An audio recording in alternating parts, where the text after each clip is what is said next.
before we begin this journey, take a moment. The story ahead isn't gentle. Out here, mercy and pain are carved from the same earth, and only the brave keep listening. So if you're here for truth told raw, for hearts tested against dust and fire, subscribe, settle in, and stay till the end. You won't want to miss what the wind remembers. The dawn came burning that morning. No birdsong, no cool breath of promise, just heat. The kind that cracks the ground open and makes the air shimmer like it's full of ghosts. Across that dead land, a single rider moved slow, head bowed beneath a hat rim caked in salt and dust. His name was Jonas Hale, a rancher from the far rim of Red Hollow Basin, and he rode not for glory or gold, but for quiet, to outrun the noise that used to live inside him. The world was still, the kind of still that comes before something breaks. His horse's hooves sank deep into the dry crust, stirring no life beneath. He thought of water, of shade, of nothing in particular, until the horizon shifted. At first it was only a blur against the heat. Then the blur became form, a wooden frame by a broken barn, and something hanging limp beneath it. The shape swayed once in the wind, and Jonas felt the air leave his chest. He pressed his heels to the horse and rode hard, each heartbeat pounding louder than the last. The barn leaned like an old drunk, half swallowed by the sand. Beneath its shadow hung a woman, arms stretched above her, wrists bound, head lolling to one side. Her skin had the color of ash, her lips cracked and bleeding. The flies buzzed low, whispering around her like priests at a funeral. Jonas dismounted, boots hitting the earth with a sound too heavy for silence. His knife came free without thought, steel flashing once in sun. The ropes were rough, stiff with blood, and bit his hands as he cut. When the last strand fell, her body slumped into his arms, weightless as a ghost. Her breath shuddered weakly against his shoulder. Proof of life, fragile but fierce. He lowered her to the dirt, poured water from his canteen against her lips. She drank like someone remembering what it meant to live. Her eyes fluttered open, pale gray, stormy, desperate. The land around them felt older than time. Wind whipped through the grassless field, dragging dust across her bare feet. He looked at the marks on her skin, the kind left by men who thought pain was a language worth speaking. He didn't ask her name. The desert had already told him enough.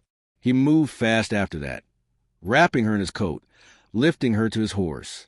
She was lighter than she should have been, her heartbeat barely there against his chest.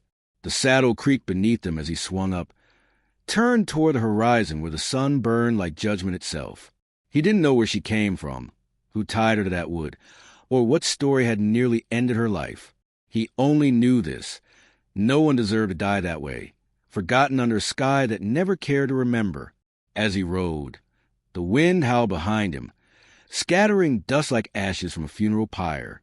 Her head rested against his shoulder, breath shallow but steadying. The horse carried them through miles of silence, past brittle sagebrush and long-forgotten trails. By the time the sun began to fall, the color of blood spilling across the plain, the outline of his ranch broke the horizon. A small cabin, a few corrals, a lonely windmill turning slow in the dying light. Jonas didn't pray often, but as he looked down at her pale, bruised face, he whispered something the desert swallowed whole. A promise, maybe, a plea. He tightened his grip on the reins and rode harder. Behind him, the wooden frame of the barn stood empty now, creaking in the wind like the last breath of a cruel world. The desert would forget what happened there, but Jonas Hale would not. And though he didn't yet know at that moment, the one where he cut her free, was the beginning of everything. Night fell heavy on the basin. The wind died, and with it the last light bled from the horizon. Jonas carried her inside, a frail ghost cradled in arms roughened by years of rope and weather. The cabin smelled of smoke and leather, and the faint sweetness of rain that never came. He laid her on a cot near the stove, struck a match, and coaxed flame to life. Orange light danced against her bruised skin, revealing the fragile border between the living and the gone. He worked without words. Water boiled, cloth tore, bandages wrapped. Each motion was deliberate, born from the old instinct of men who'd once saved colts from storms and buried friends by dawn. He cleaned every wound as though the act itself might erase what had been done to her. When he pressed a damp cloth to her forehead, She stirred, caught between dreams and pain, whispering sounds that were not quite language. The fever came before midnight, wild, burning, merciless. Her body trembled beneath the quilt, breath ragged, eyes rolling toward light only she could see. Jonah stayed at her side, feeding her water in small sips, wiping sweat that came faster than he could chase it. Outside, coyotes cried to moon, their song a thin thread between worlds. Inside, time unraveled, hours folded into one another. He remembered another night years ago, a different fire, his wife's hands trembling as she slipped away after childbirth. The memory hit like a stray bullet he'd never dug out. He'd sworn never to feel that helpless again. Yet here he was, watching another life hover on the edge of shadow, praying to gods he no longer believed in. Toward morning, the fever broke. The tremors stilled. Steam hissed in the kettle, and the world held still long enough for him to exhale. Dawn slipped through the cracks in the shutters, painting her face gold. For the first time he saw her not as a victim, but as something fierce, broken, yes, but unyielding. The desert makes flowers bloom from stone. She was one of them. When she woke, the room was washed in the soft gray of a new day. Her eyes blinked open, pupils wide and lost. Jonas poured water into a tin cup, guided it to her lips. She drank, then stared at him as if trying to remember whether kindness was real. Her throat moved once before sound returned. Barely a whisper, Mara, just a name, but it filled the cabin like the first rain after drought. He nodded, though she couldn't see the motion for what it was. A vow to keep her alive, no matter what ghosts follow behind. Days passed in quiet rhythm. Jonas fixed the corral fence, cooked stew that neither of them finished, and listened to the slow return of her strength. She began to move, testing her legs, leaning on the walls like a child relearning the earth. When the sun dipped, they sat outside together, the wind cooling the sweat on their skin. Sometimes she would close her eyes and tilt her face toward the setting light, as if the warmth itself could erase memory. He never interrupted. The silence between them wasn't empty. It was a fragile truce, stitched together by the sound of windmills and far-off thunder. He learned that she feared sleep, that she woke gasping at unseen hands, and that she found peace only when her fingers brushed the coarse mane of his horse. He didn't ask about the men who'd left her to die. The answers already lived in the tremor of her voice, the way she flinched at sudden sounds. One evening the storm clouds gathered over Red Hollow. Lightning split the sky, and she stood in the doorway watching the rain fall heavy and cold. Jonas brought her his coat. She slipped it on without a word. They watched the storm together until it passed. Two silhouettes carved from the same grief. In that stillness something changed, small, quiet, but real. Not love, not yet, but the first pulse of trust in a world that had shown her none. When night returned, she slept deeply for the first time. Jonas sat by the stove, eyes on the dying fire, and felt the weight of the past loosen, thread by thread. The wind outside no longer sounded like morning. It sounded like promise. He didn't know what waited beyond that fragile peace, but the desert never keeps secrets for long. Beneath the ashes of survival, something older stirred, something that would soon test both the mercy he offered and the mercy he'd long denied himself. The days turned softer, or maybe it was just the way the light hit the hills now. The wind no longer came with knives in it. It drifted through the cottonwoods like an old song. Mara walked stronger with each sunrise, her steps still careful but sure. She spoke little, and Jonas never pressed her. Out here, silence healed better than words. He'd grown used to the sound of her moving about the cabin. The rustle of skirts, the faint scrape of a chair, the soft hum she didn't realize she made when she thought no one was listening. It had been years since the place had held another heartbeat besides his own. The air felt different with hers in it, like the house itself had remembered how to breathe. Sometimes they worked side by side, mending harness, splitting kindling, fixing fence posts along the ridge. She had an instinct for the land, reading its moods the way a healer reads a wound. But now and then he'd catch her gaze drift toward the south, her eyes hardening into steel. There was something unfinished there, something she carried beneath her quiet. He saw it one evening when the world turned gold and shadows stretched long across the corral. She stood near the fire, a folded piece of cloth in her hands. When she opened it, the light caught on a silver glint, A locket, small and tarnished, but polished at its edges from being touched too often. Jonas watched her thumb trace its face before she clicked it open. Inside was the image of a man. His expression was carved with cruelty, the sort of smile that didn't belong to joy but to conquest. The sight of it cut through Jonas like barbed wire. He knew that face. Years ago, he'd seen it one on a poster pinned to the post office wall.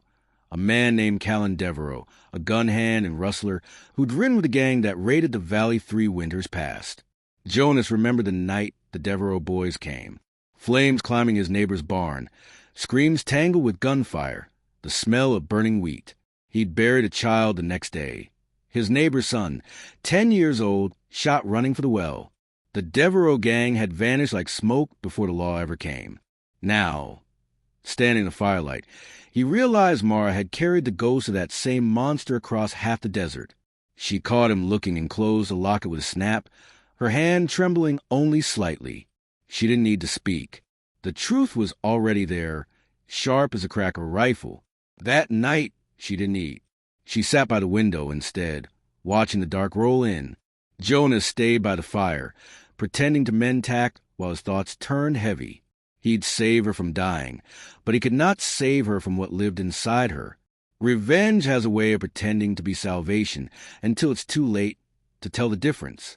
When dawn came, the bed where she slept was empty. The door hung open, the hinges swaying gently in the early wind. He found her tracks in the dirt outside, boot prints small and light, leading south toward the valley where the land turned cruel again. Beside the stove lay the folded quilt he'd given her, neatly placed, and the locket gone from the table. Jonas cursed under his breath and saddled his horse.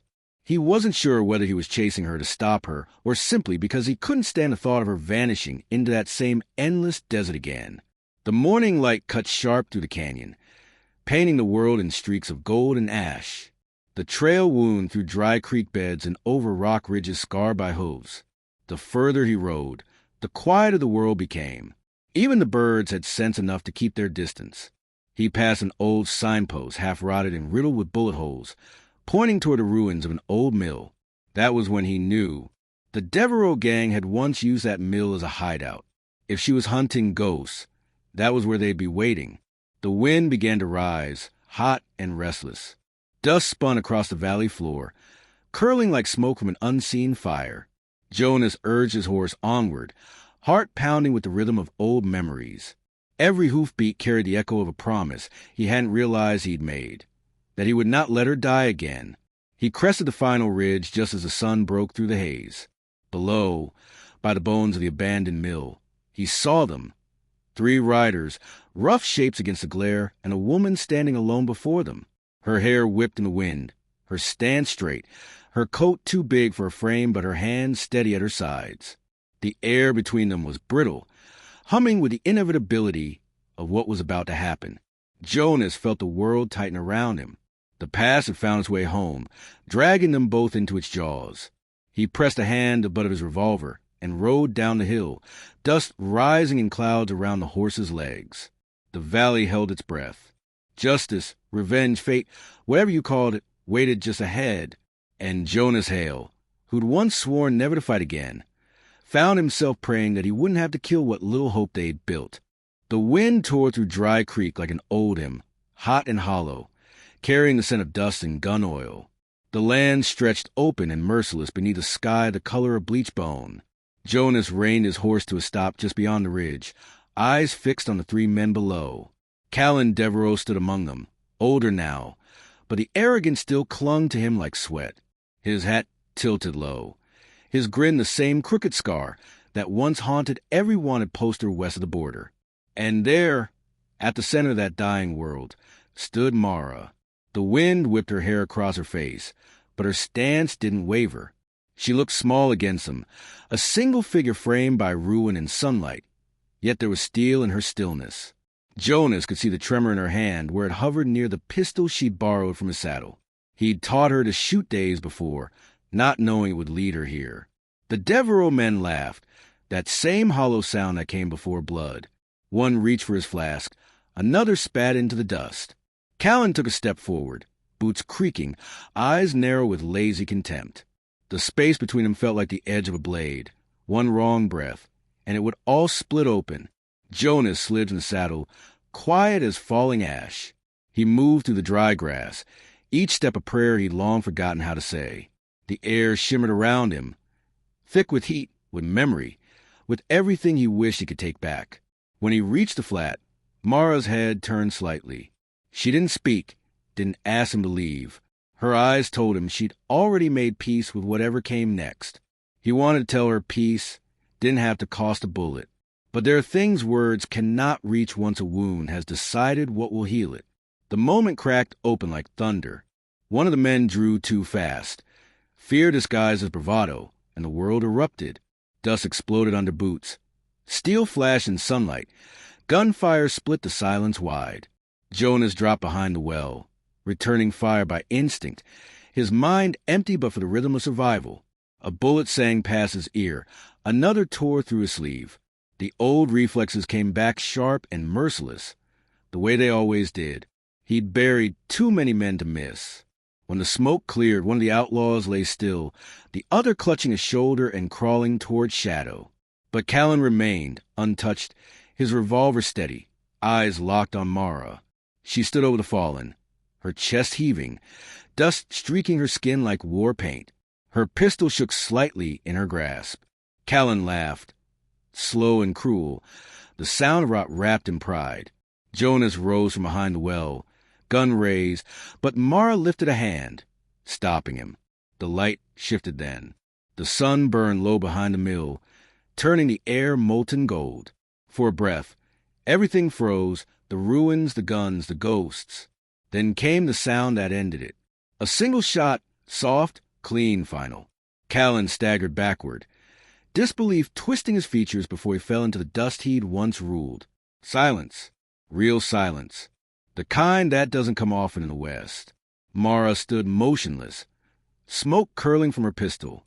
The gun slipped from her hand, landing softly beside her boot. Jonas watched her shoulders rise and fall once, then again, slower this time.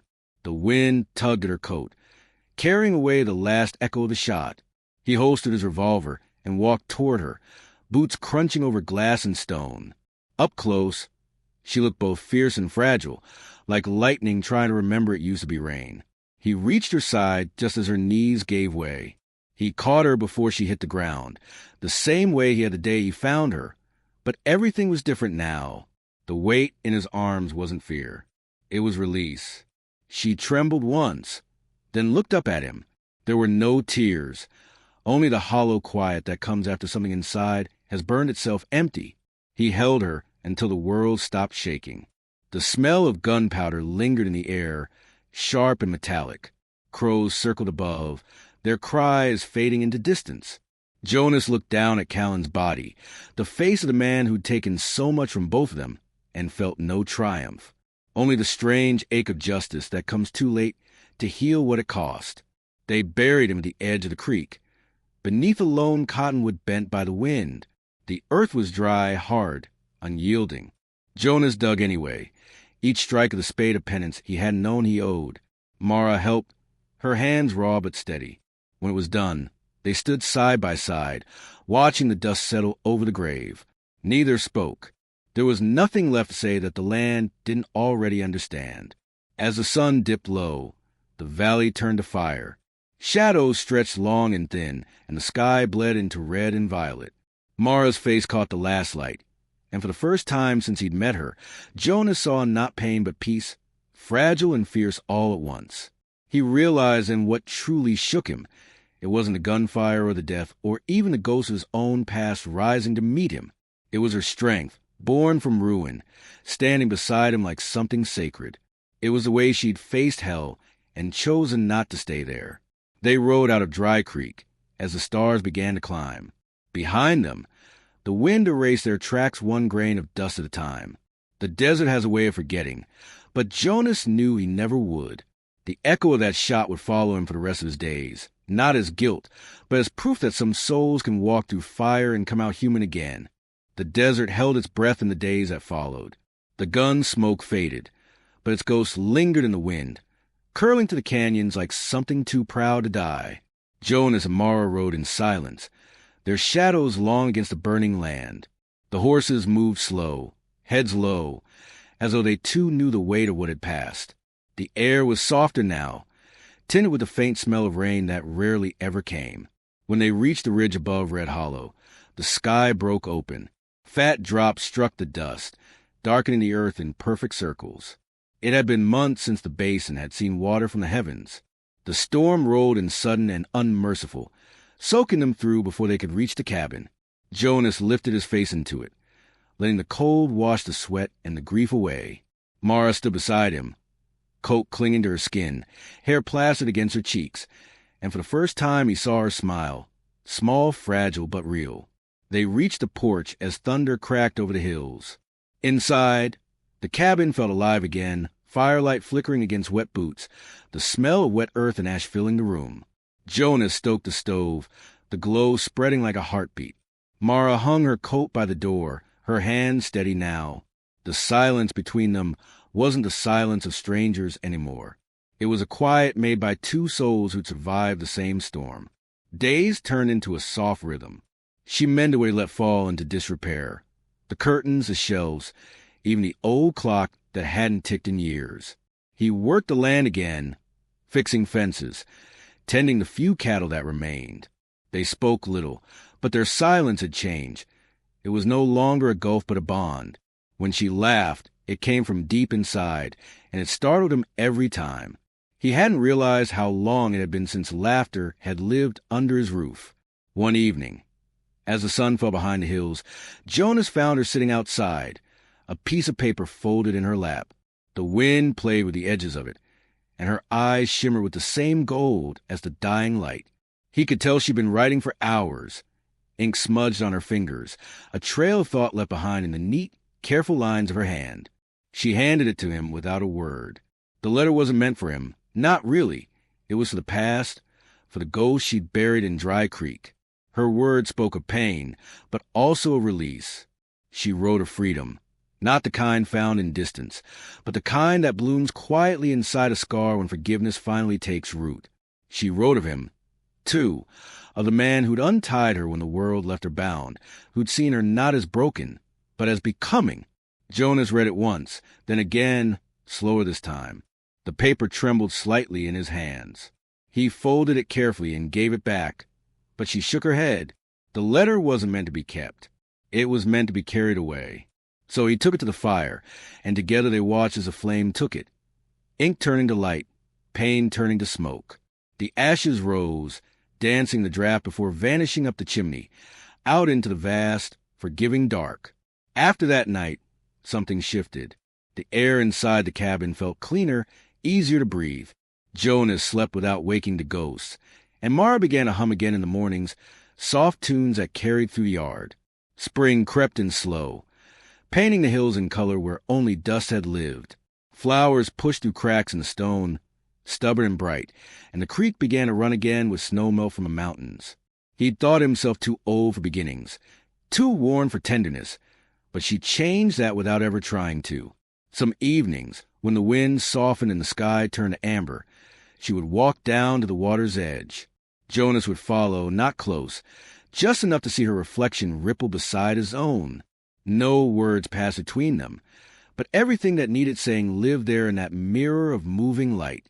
Months later, when the first summer storm rolled through, Mara left a small wooden box on his table. Inside was a locket, clean, polished, but empty now. She'd scraped the photograph out herself, the past cut free from its frame. Beneath it lay a single note, written in her calm, steady hand. "Thank you for showing me that mercy can live where pain once ruled." He found her outside with her horse saddled, the horizon stretching wide and golden ahead. He wanted to ask her to stay, to build something out of the quiet they found, but he didn't. Some people are meant to return to the road, not because they're lost, but because they finally can. She looked back once, her eyes soft, a hint of rain still clinging to her lashes. And he knew she wasn't saying goodbye. She was saying, "Remember me in the peace we built." Jonas watched her ride until she was just a blur against the hills, the sound of hooves fading into the hum of the wind. The desert swallowed her up the way it does all wanderers, but it didn't feel like loss. It felt like promise. He turned back toward the cabin, the locket's empty circle glinting in his hand. Years would pass. The land would change. The seasons would come and go. But that night, when the storm broke over Red Hollow, would remain carved into the marrow of his memory. Sometimes, when rain began to fall again, he'd step out onto the porch, tip his hat to the horizon, and swear he could still hear her humming in the distance. A sound caught between sorrow and grace. A sound that reminded him what it means to untie the soul from pain. And somewhere, out there beneath the same vast sky, a woman rode free, no longer bound by what was done to her, but defined by what she'd survived. The desert wind carried her name, whispered through canyons and over rivers, reminding those who'd listened that even the broken can become whole again when met with compassion. Before you leave this story, take this with you. Mercy isn't weakness. It's the strength to see beauty in the ruins and keep reaching for the light. If you've ever been tied down by the weight of the past, let this tale remind you, you can untie yourself too. And before you go, if this journey moved something in you, if it stirred even a flicker of hope or ache or wonder, subscribe. Stay with us for the next story, because there are more souls out there wandering the dust, waiting to be found. Watch till the end. Always. You never know what redemption looks like until the last frame fades to black.